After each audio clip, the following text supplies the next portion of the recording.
homme qui s'appelle le Général Instinct.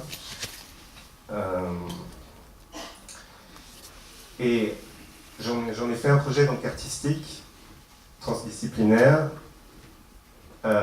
collectif, et qui part de plusieurs lignes, dont la première c'est de prendre acte de ce qui se passe dans le projet. C'est un work in progress qui est tout le temps en redéfinition, tout le temps en mouvement.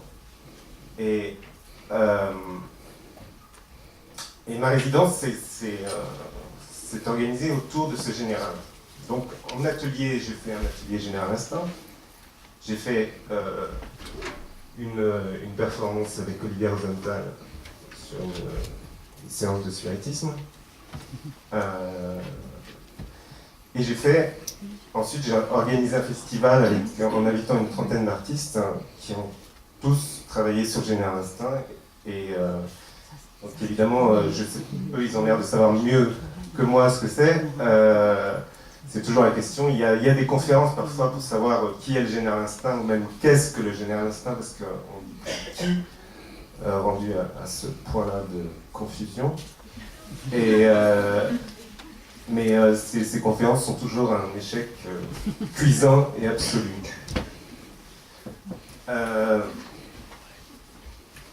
Donc, moi, ce qui m'intéressait dans l'interrelation des choses, c'est que, par exemple, pour entrer dans le concret, je suis arrivé en atelier d'écriture, et mon projet d'écriture était sur le Général Instinct. Je pensais que partir avec une cohérence absolue. Et ce qui était vrai d'ailleurs, parce que à chaque fois, ça s'est passé un peu miraculeusement pour moi, c'est-à-dire que chaque chose a nourri les autres et a ouvert sur d'autres choses qui aujourd'hui continuent et continueront encore. L'atelier, par exemple, je suis parti avec des lignes thématiques de ce vitrail et du projet tel qu'il existe, puisque tout ce qui existe dans le projet est recyclé dans d'autres formes, etc. Il s'agit de prendre acte des choses. Simplement, par exemple, au départ, moi, cette figure à Montparnasse me faisait penser beaucoup aux artistes de Montparnasse qui nous ont précédés.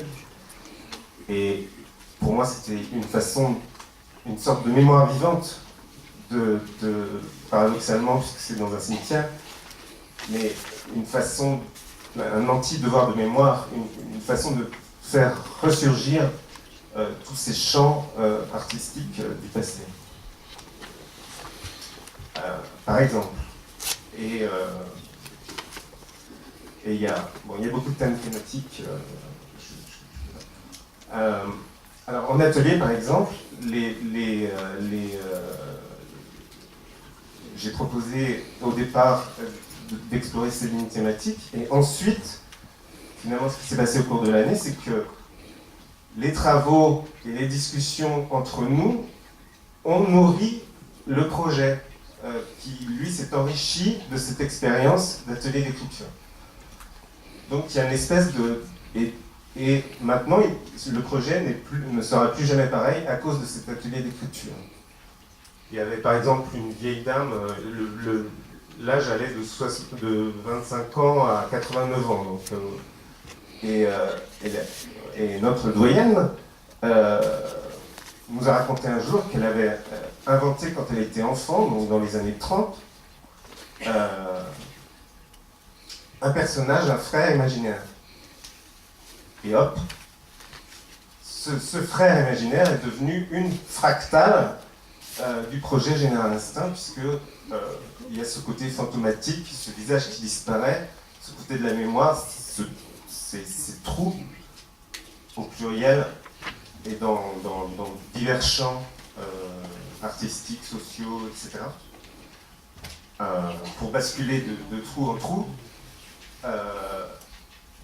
le lieu Anitra Arcueil était en travaux. Donc il y avait les 3/4 des bâtiments qui étaient en travaux. Et cette idée de chantier a été intégrée aussi dans le projet. Et juste à côté, il y avait dans le quartier, c'était le quartier de la Vache Noire à Arcueil. Il y avait une barre HLM magnifique en briques, hein, qui était destinée à la démolition. Et donc, dans l'année, tous les habitants sont partis. Et donc, c'est devenu une grande carcasse vide, hein, qui attendait de disparaître.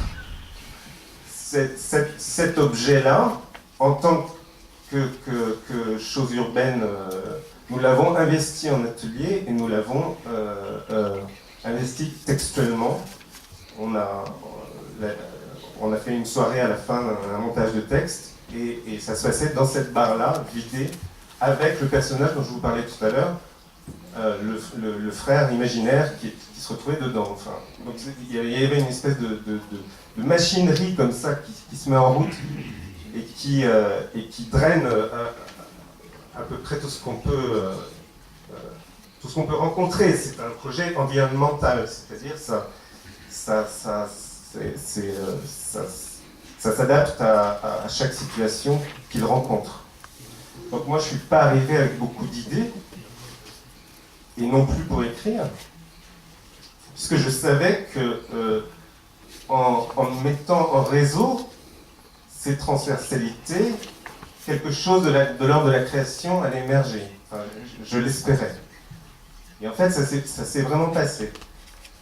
À plein d'endroits, mais à des endroits humains. C'est-à-dire, par exemple, les gens de l'atelier ont participé au festival, certains qui avaient envie, par exemple, c'est un festival interdisciplinaire, donc il y avait du théâtre, de la musique, des films qui ont été créés exprès pour ce festival.